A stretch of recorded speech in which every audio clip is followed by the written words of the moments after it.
Section M, America begins to rearm. So actually saying America begins to rearm is kind of a misnomer because America really did not disarm after World War II, mostly because of that tension formed because of the Cold War. We're going to be talking about some new alliances that form. We're going to be talking about some new committees that are created in America as we rearm, quote unquote. Okay, so in 47, the National Security Act creates the Department of Defense. The Department of Defense then will be housed in the Pentagon building in DC, right? Aptly named because of its five-sided shape. And then each branch of the military will have kind of a wing, right? So the Army, the Navy, the Marines, so forth and so on, each have a wing of the Pentagon. Also, they create a new cabinet member, and this is called the Secretary of Defense.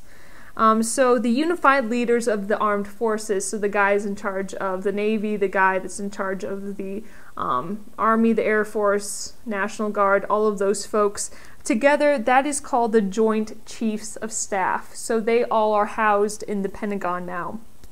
Also, they created the National Security Council, which was meant to advise the president when it came to issues of national security. Also, this is when the CIA, or the Central Intelligence Agency, is formed.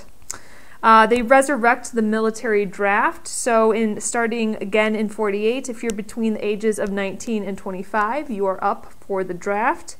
And really what this new Soviet threat really helps to tie together the western part of Europe with the United States. So this is when NATO is formed. NATO is still in existence. The North Atlantic Treaty Organization, that starts in 1949. Originally it was just 12 countries, and the idea is that if you pick on any one of those countries, it's like you're picking on them all. So it's an alliance there. Okay, and the idea for NATO was to keep the Russians out, to keep Germany down, and America in. All right. Section N, Reconstruction and Revolution in Asia. So this section's talking about specifically Japan and then China. Japan has this outstanding recovery, and then on the flip side, we really see in China things are falling apart. So let's first talk about the success. Let's talk about Japan. So Reconstruction in Japan was led by five-star General Douglas MacArthur, and his plan was to make Japan a democracy. The first thing they do is put war criminals on trial in Tokyo. The fruit of that is there are 7 deaths, or 7 convictions of death, and then 18 war criminals have prison terms. And Japan was very, very willing to cooperate with the United States because the idea was the sooner we cooperate, the sooner the United States will finally leave. So Japan was kind of an excellent participant in this reconstruction, so to speak. And it was very successful. Economically, they turned things around really well. Also, they created a new constitution that made Japan more democratic. It gave women more rights. And also, what else? And also, yeah, and it was a good just economic recovery. It was a good political recovery. The opposite was true in China. Okay, so in China, we actually see a civil war. I alluded to this in another video, but we start to see a civil war between the nationalists and the communists within China. So the nationalists, that's obviously the side the United States is going to back because the United States is not a fan of communists. Nationalists, their leader in China was Chiang Kai-shek, the same guy who was in charge during World War II. And then the communists, their leader was Mao Zedong. Okay, so what happens is these two powers are really competing for authority in China. And the Nationalist Party, you could say, really starts to lose footing within the people, because they're very corrupt, and people don't like corrupt governments for some reason. I don't know why. So anyway, what happens is the communists start to win over the people, but also make some big military gains as well. So within the Civil War, we see that actually the communists has more military strength, and they'll actually exile the nationalist leader Chiang Kai-shek and all of his followers. And these nationalist leaders end up on a little island off the east coast of Japan, Formosa, but we know it today as Taiwan. So even today the question is if Taiwan is a part of China is still really iffy, but Taiwan became kind of like a capitalist capital, and then China became communist. And this was a huge blow to the United States, because in one foul swoop, about 1/4 of the world's population, or about 500 million people, are kind of swept into the communist camp. Not what we were hoping for. Another setback happens in September 49 when Russia, 3 years ahead of schedule, explodes their first atomic weapon. So now the Soviets have atomic bombs as well. Well, Truman does not like to be upped by the Soviets. So Truman wants to put into action plans to develop this new, bigger and better bomb, right? The H bomb, or the hydrogen bomb.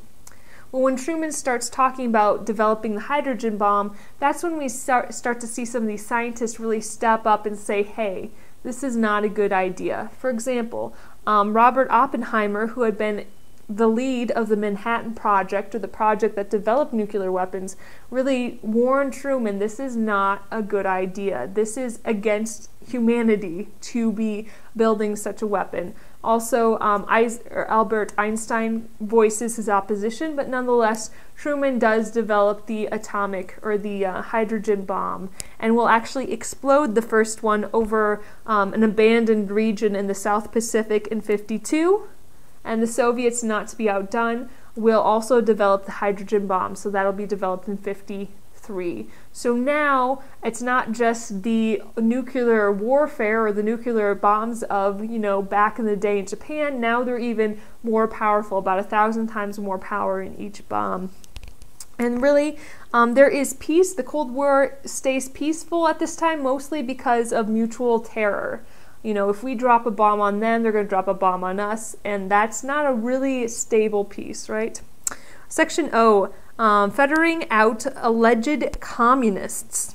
Okay, so Americans started to see red everywhere. Red meaning communist. So Americans started to be suspicious of their neighbors or communists that might be infiltrating the American government.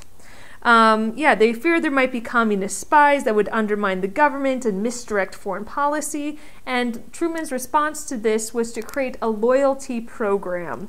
What happens is they create the Loyalty Review Board, and they investigate actually about 3 million federal employees to make sure they are loyal to the federal government. Out of the 3 million they investigate, only about 3,000 will resign or are terminated or dismissed because of their allegiance to the Communist Party. Okay. States also hop on board. States start having state employees take the loyalty oath. Specifically, they're interested in making sure teachers were not teaching any communist ideals. Some states would go in and start getting rid of books that might have subversive, communist ideas in them, that sort of thing. So everyone's kind of hopping on board this Red Scare wagon. It's painted red. Anyway, so the question really becomes, could traditional rights like the freedom of speech and the freedom of political dissidents be upheld even during this time of Cold War tensions? And the answer was kind of. So once again, we see the United States during this kind of second Red Scare really do limit some rights. For example, the Smith Act was passed in 1940, and this was an anti-sedition act. Sedition is when you vocalize a call for rebelling against the government in some sort of violent way. Okay, so they passed the Smith Act, which is an anti-sedition law, saying you can't voice your opinion to overthrow the government, sort of speak. And we see 11 communists actually convicted out of the Smith Act. And even the Supreme Court upholds the constitutionality of the Smith Act through the court decision Dennis versus the United States. So we do see our freedom of speech being limited ever so slightly during this time as well. Okay. Also created was the House, meaning the House of Representatives, created something called the Un-American Activities Committee. So this was a committee that would meet in the House. It's called HUAC, you know, House on the House Un-American Activities Committee. And it was created by the House to investigate any subversive happenings or activities. Okay. Kind of one of the leading members of HUAC was the one and only Richard Nixon, soon to be president later on, but this is when he was still just a little representative. And what he did is he really focused on attacking someone by the name of Alger Hiss. Okay, this is a big publicized trial. Richard Nixon is going after Alger Hiss, and Alger Hiss is accused of what should I say, of being a communist agent back in the 1930s. Alger Hiss had been kind of a big name in the New Deal programs, FDR's programs. So now Richard Nixon's going after him, saying that he was kind of a communist agent, spy, whatever you want to say, during that time. And the deal is he's actually convicted. Hiss is convicted not of being a spy, but of actually a perjury, and he's sentenced to 5 years in jail. But really, Hiss gets Americans thinking. This trial is public. It's, you know, everyone's talking about it, and Americans start thinking, well, if he was a communist, who else might be a communist? Are there really communist spies? Are my neighbors communists? What about the people on the school board? That sort of thing. So it really starts kind of sparking this Red Scare to a greater extent, that sort of thing. And the question is, what, you know, it's a valid question. Were there communists infiltrating the U.S. government at this time? And the answer was kind of, a little bit, right? There were some organizations that were infiltrated by the communists. There were some probably atomic secrets that actually did get leaked to the Soviet Union. But the long story short, while there were some actions in that realm, it was really blown out of proportions, especially in the minds of Americans. Americans were freaking out, oh, there's communists everywhere. In reality, yeah, there were some communists, but they really didn't do any severe damage that we know of yet. Anyway, we're getting to modern history, so it might change. Okay. Okay, so Richard Nixon is really leading the anti-communist charge in the House, and then in the Senate, we have Senator Joseph McCarthy. McCarthy we'll talk about in next chapter and more in the 50s, but just knowing he's also active in trying to root out communists in the United States. Okay, so one of the big things that happens that kind of really brings a damper to the Red Scare was the trial of a married couple. This is Julius and Ethel Rosenberg. Okay, so the Rosenbergs were convicted of espionage, of giving Soviet secrets about the atomic weapons. And not only they are convicted, but they are sentenced to death. And they are executed 2 years after their conviction, leaving behind 2 orphaned children. So this leaves, to say the least, a bad taste in the mouth of Americans, seeing this married couple executed, seeing their kids left behind, and it really kind of sobers up Americans when it comes to the Red Scare. It really kind of brings it back to normal proportion, that sort of thing. But it's not done yet, but just so you know. Okay, anyway, Section P, Democratic Divisions in 1948. So this is talking about the presidential election of 1948. And it says Democratic divisions because that's exactly what happens. The Democratic Party is going to actually, in a sense, come up with 3 different candidates. Let's explain. So backtracking to the 1946 midterm elections, meaning elections of congressmen. In 46, Republicans win big time. Republicans are pointing at Harry Truman and saying, look how many taxes he has. He's taxing you through the nose. You should vote for Republicans. And that's what people do. Republicans make a big gain in the 46 election. So when it comes time to the 48 election, Republicans are very hopeful. They're like, we could win this. So Republicans meet in Philadelphia and they renominate Thomas Dewey, okay? Thomas Dewey was the governor of New York State, and he had been unnominated by the Republicans as a presidential candidate before. So they're really excited about this. They think Dewey has a good shot. Okay, so the Democrats don't really know what to do. They try to talk Eisenhower, that war hero from World War II, into running, but Eisenhower turns them down. So the Democrats almost begrudgingly renominate Harry Truman. Okay.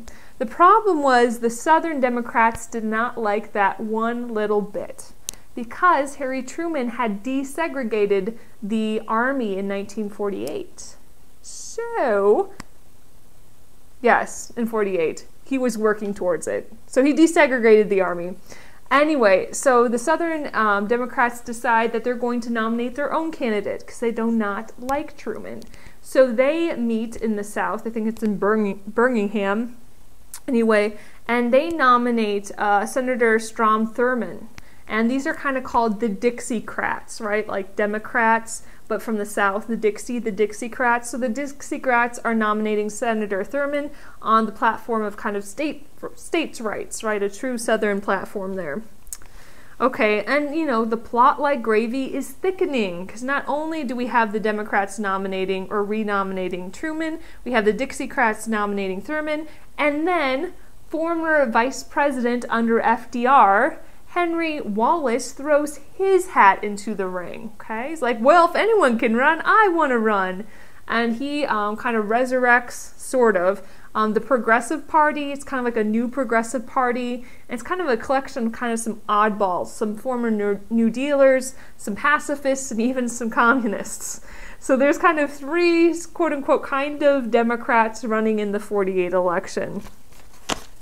Poor Henry Wallace, he's the Progressive Party's candidate.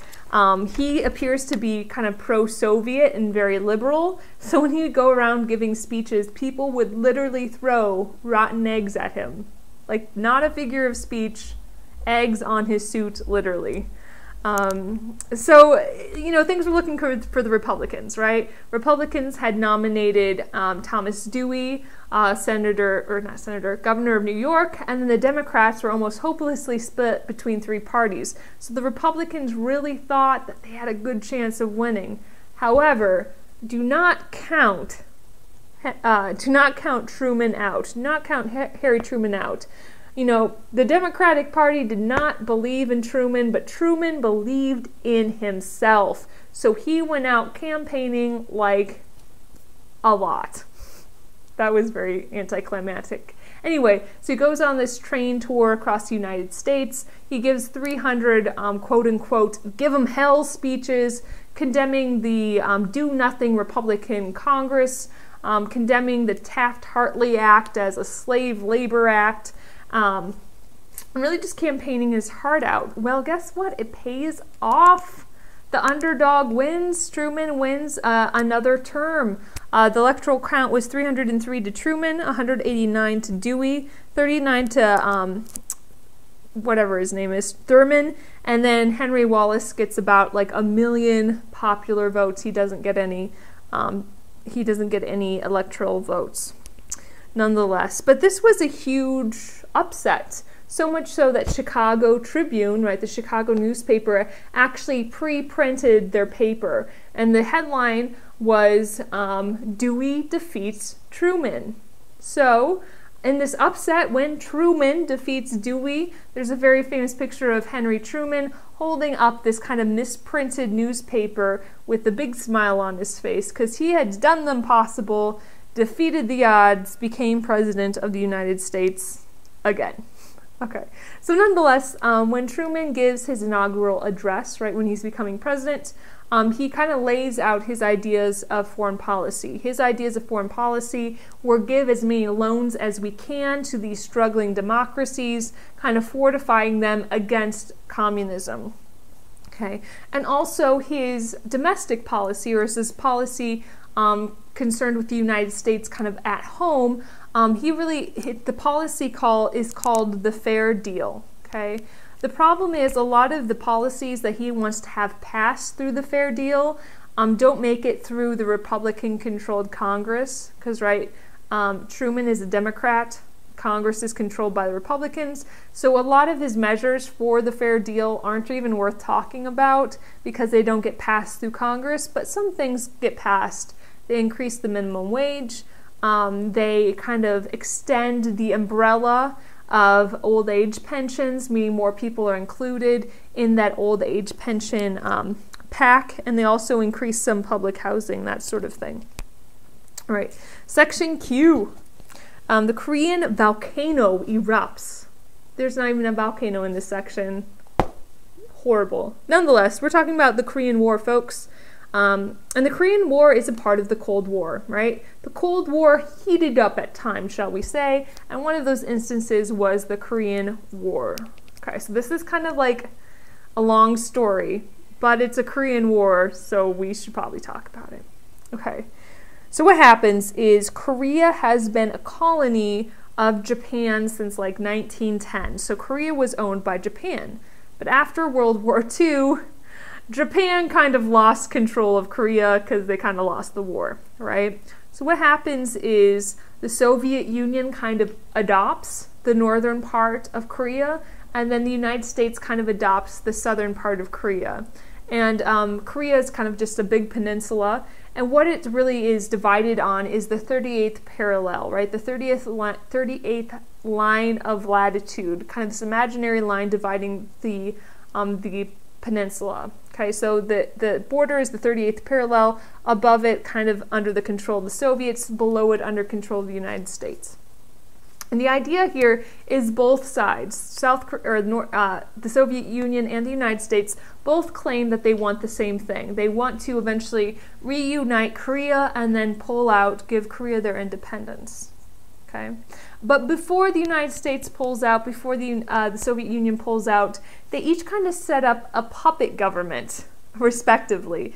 So when the United States, I think it's in 49, when the United States and the Soviet Union do actually leave, they leave behind in the South Korea, kind of a government very much in line with the United States, and in the North, they leave behind a government very much in line with the Soviet Union. So it's kind of, you know, a disaster waiting for it to happen. And a disaster does happen. What happens is North Korea goes south across that 38th parallel and invades, I should say North Korea goes south over the 38th parallel and invades South Korea. What? Oh no, you didn't. Okay, so Truman is very upset by this because North Korea is making very rapid progress. They're kind of pushing that, the fronts down further and further towards the ocean, more or less. So Truman decides he wants to step in and do something. After all, his idea is the Truman Doctrine, right? The idea that the United States will help out any struggling democracy, and this is, you know, a case of that, just an example of that case. So anyway, so what Truman does is he makes use of the United Nations. Okay? Remember, the United Nations has a Security Council which has those 5 permanent members, one of which was the Soviet Union. Fortunately for Truman, the member of the Soviet Union, whatever, was actually gone. So he takes advantage of the absence of the Soviet Union in that Security Council of the UN, and they meet. And these 4 countries, the United States included, decide that they, 1, publicly condemn North Korea's actions, and 2, they all agree that they do everything in their power to restore peace in Korea. So what happens is Truman then will send over troops under the guise of a police action of the United Nations. Okay, so he doesn't even ask Congress about it. This is a part of the United Nations. We said we're going to keep peace in Korea, and we meant it. So he sends over the Navy, he sends over the Air Force, and he sends over some troops. And this police action of the UN, which is really just the United States action, but whatever, is led by U.S. General Douglas MacArthur. Okay, so MacArthur's in control of Korea. So what happens is MacArthur, being the kind of the military genius he is, he decides not to. Here's the 38th parallel. This is a pen. It's also the 38th parallel. So instead of kind of going in South Korea and pushing his way north past the 38th parallel, what he does is he actually kind of gets in front of, or you could say behind, the North Korean troops. So instead of pushing from the south, he kind of lands on top of, so to speak, the North Korean troops. So this forces the North Korean troops to actually head north to attack or to confront the UN troops, or the United States troops, if you want to say it as it was. Okay, so now that MacArthur lands kind of on top of the North Korean troops, they're forced to head north. Okay, and the whole time, the UN, they're not wanting to take over North Korea, at least that's what they say. They say, no, we just want to restore order to Korea. We just want South Korea to regain the territory it lost when North Korea invaded. So the whole idea here is they just want to push North Korea back across the 38th parallel. Well, that's not what happens, okay? South Korea, and enforced by these UN troops, actually start to push the North Korean troops past back the 38th parallel, and they're pushing them closer and closer towards China, right? China's southern border is North Korea's northern border, okay? This is kind of a problem with China. China's like, well, hey, China's communist now, remember? China's not very happy about the fact that now the UN forces are getting closer and closer and closer to their border. So China sends troops in to help fortify North Korea. So tens and thousands of Chinese troops are now fortifying, whatever that word is, the North Korean troops. So now that China joins North Korea, we see North Korea again headed south towards the 38th parallel. And what eventually happens is, after China joins the North Korea forces, they push them back right around the 38th parallel, and then there's a stalemate for the rest of the war right about around the 38th parallel, with North Korea trying to advance south, and then the UN and South Korea trying to advance north. It's kind of a long story, but long story short, what happens is for the first thing we need to talk about is MacArthur. MacArthur actually ends up getting fired by Truman, and this is the deal. MacArthur wants to use nuclear weapons against the North Koreans. MacArthur's like, we have them, why don't we use them? Truman, kind of being more prudent than that, says, no, MacArthur, we're not going to use nuclear weapons whenever we feel like it. That's just not going to happen. So MacArthur goes publicly criticizing Truman, and Truman finally just fires him. So MacArthur is kind of kicked out of South Korea. And then Truman goes to try to come up with some sort of armistice, but there's a lot of disagreements over prisoners of war, so this war kind of drags out for a couple more years, 2 years of fierce fighting, before finally they do settle on an armistice. So it's an armistice, and we just kind of leave it at that. Anyway, that's the end of chapter 36. Next chapter, we're going to be talking about the 50s. Elvis will be involved in this next chapter, but also we'll see Eisenhower will actually become president. So you can look forward to that.